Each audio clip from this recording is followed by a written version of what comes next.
All ideas are not created equal. As a matter of fact, some ideas have the potential to be organizing ideas. An organizing idea is so big that when you move it to the front of your organization and everybody understands it, it has the potential to change everything in your organization. It becomes the answer to the reason behind most of what you do. And before we unpack anything else in this masterclass and we get to the practical part of so many things, I need to make a confession. There's one idea that if you understand it, will be paramount to understanding so much of what we're going to talk about. And if you get this right, this idea will help you reorganize how you grow as a leader. Whether or not you limit your potential to learn will be connected to the idea we're going to talk about in just a second. As a matter of fact, if you get this right, it will also help you reorganize how your volunteers view kids in your ministry and in your community. And it will also help you reorganize how your church sees the parents that are both inside your church and outside your church. It will have the potential to reorganize how your teenagers and kids see each other and how your community actually sees your church. And when I say the idea, you're going to think, I already know that. As a matter of fact, that's kind of theology 101. Let's move on. As a matter of fact, it's going to seem so basic that you're going to be tempted to just skip this video, move on. But I want to ask you for just a second to not do that. As a matter of fact, I would beg you to not watch another video until you spend some time with some other leaders as smart as you, maybe smarter than you, discussing the implication of this one organizing idea I'm going to talk to you about. So I'm going to give you an organizing idea, the most important organizing idea I could give you for your organization forever. And it's going to be the only thing I want you to keep coming back to throughout this entire masterclass, as if you've heard it for the first time in your entire life. It's not new, but even though I know you believe it, I want you to pause as if you've never heard it before. And I want you to wrestle with what it means over and over and over again. So, here it is. If you want to redesign your ministry to last, you have to act like everyone is made in the image of God. There, I said it. Before you say, what's next? I just want you to understand that everything is connected to this.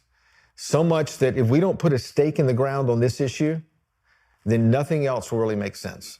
If you get this right, it will reorganize everything you do inside and outside your ministry. That means you will start believing that everyone has a divine capacity to improve, to reason, and to lead. That everyone has a divine capacity to care and to relate and to trust and to believe and to imagine, even to love. There's a lot of opportunity that you have if you stay in this space for a while and remind yourself of this issue, that everyone is actually made in the image of God. I know it's something you already know, but what if you started looking at it through a new filter? What if you started looking at everything you do through this lens? This idea will reorganize how kids and teenagers grow up in your ministry. As a matter of fact, this idea will change the way they make decisions. It will change the way they view sex. It will change how they use technology. It will change how they relate to their parents. It will change how they see your church. It will change how they ultimately see people and trust God. When you treat every kid like they're made in the image of God, you will appeal to their potential to respond to God in a way you never imagined. You will stir up every kid's ability to innovate and create. You will stir up every kid's potential to reflect God's character. You will stir up every kid's capacity to love and to be loved. You will stir up every kid's desire to believe in something bigger than themselves if you will treat them like they are made in the image of God. And this idea will do something else. It will reorganize the answer to why you do so much of what you do. As a matter of fact, this will become the reasons why you should make families outside your church a priority, because every parent, according to this, right? Every parent is made in the image of God, even those who don't come to your church. This will change the reason why you spend money to fight poverty and sex trafficking around the world. You know why? Because according to this, every person, even those who don't live in our country or live in our nation, are made in the image of God. This will be the answer to why you partner with public schools. Have you ever thought about that? Because when you believe this, you act like every teacher and every student, even those who aren't homeschooled and go to a Christian school, are made in the image of God. This will become the reason why you should help kids grow emotionally, morally, mentally, and spiritually. You know why? Because every kid and every teenager is made in the image of God. This is a huge idea. This idea will help you reorganize the context of the gospel and the scriptures and the way you present them. I mean, it's not the only thing you want to teach, but it's the starting place for everything. This is actually the genesis of our faith in our text. I mean, literally. Genesis 1:27 says God made us in his image. And yes, there was sin. And yes, that sin affected the image of God. And then God did the unimaginable. He became human. He didn't become human to prove his divinity. He became human to prove the worth of humans because he loved his creation. And then he showed us what it was like to be human the way God intended. So somewhere in the context of this, we've got to understand how this relates to what Jesus showed up on the planet to do, because Jesus modeled the image of God. Think about what he did. He forgave prostitutes. He touched lepers. He fed the hungry. He talked to children. He partied with outcasts. He treated everyone like they mattered to God. He recognized the image of God in them because he was God. And then you know what he did? He taught in a way that appealed to the image of God in every person. Think about redesigning your ministry around that. Think about the things that Jesus actually said. Blessed are the peacemakers. Let your light shine. Do good works. Love your enemies. Then he told stories, right? Stories about a lost son. Stories about a generous widow and a loving father and a good shepherd. And he challenged everyone to treat people like they mattered to God. Why? Because they were made in the image of God. Let's just go straight to the cross. Think about what Jesus did. He died so he could redeem us. He died so he could redeem the image of God in every human. He allowed himself to be accused, judged, humiliated, whipped, and executed, even though he was innocent and everyone else was guilty. Why? Because he wanted to demonstrate with his death that the image of God in every person was worth redeeming. The point is, when you act like everyone is made in the image of God, it has the potential to reorganize everything you do around that idea. All of a sudden, everyone in your organization is taking their cue from this. All of a sudden, every decision you're making is taking your cue from this. All of a sudden, the money you spend, the ideas that you have come back to how are we going to reinforce into a generation the fact that they have worth and they have value, and that God, the God of the universe who created them, made them in his image, and Jesus showed up, right, to redeem that image and to begin the work, the hard work of bringing them back to what it means to be more human. This is the baseline. As a matter of fact, if you want to talk about how to make sure you rebuild trust with a generation, then move this over here.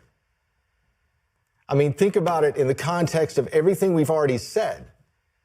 What does it look like if ultimately in the context of your world and life, your leaders actually are aligned around an idea that everyone is created in the image of God? And you treat each other as leaders as if you see each other created in the image of God. And if you want to talk about building trust with a generation and a consistent message that we want to say over and over and over again, let's make sure we anchor what is timeless to this idea, that we recycle over and over in such a way so they never forget what we've said when they walk away one day at the end of their time in our church, remembering they are made in the image of God and that God is for them and Jesus showed up on this planet to redeem them back to this idea of what it means to be human, what it means to be a child of God in such a way they never get over that. And what happens when parents begin to believe, because of our consistent message and because we're treating the people around us that they're made in the image of God in such a way it builds consistent trust when they see that we see them, right? Made in the image of God. What would parents who don't come to your church start believing about your church if they actually believed that you thought they were made in the image of God and you had that kind of respect for them? And what would it look like? Think about this. If every kid in every small group and every teenager in every small group had this idea that it was a safe place because they were treating each other as if they were made in the image of God, the kind of community that we would actually develop and build. And you know something else? If the neighbors around your church actually started feeling like you believe they were made in the image of God, it would change the way they see what you do for them. And better yet, if you start acting like they're made in the image of God, you're not just showing up to serve them and help them, you're showing up to learn from them, because guess what? They can show you things about God you never even dreamed or never even imagined. What would it look like if we simply put this as a reorganizing idea in the middle of everything we do? It would change the way we see everything. I mean, think about this for a second. You and I both know that our calling is to make disciples, to get people to follow Jesus. And what is it that Jesus said? Jesus said, I am come that you might have life, and you can have it more full. Now, he's not just talking about life one day when you die and you go to heaven. He's talking about now. He's talking about making a life become more abundant, more fulfilling, more exciting, more adventurous. What if we hand a version of that kind of faith to a generation? Because when that happens, guess what? This is so important. It affects their identity. It affects their sense of belonging. It affects their sense of purpose. Because those are the three overarching drives that God created us in His image to feel. God created us in such a way where we want to know who we are and where we fit and where we belong and what our reason for existence is. And Jesus is the answer for that question. But if we don't start acting like a generation is made in the image of God, we're not going to invite them into the life that He wants to give them now. This is the reason why during this masterclass, we're going to explain a lot of what we do, and you're going to see the connection from what we do to this idea.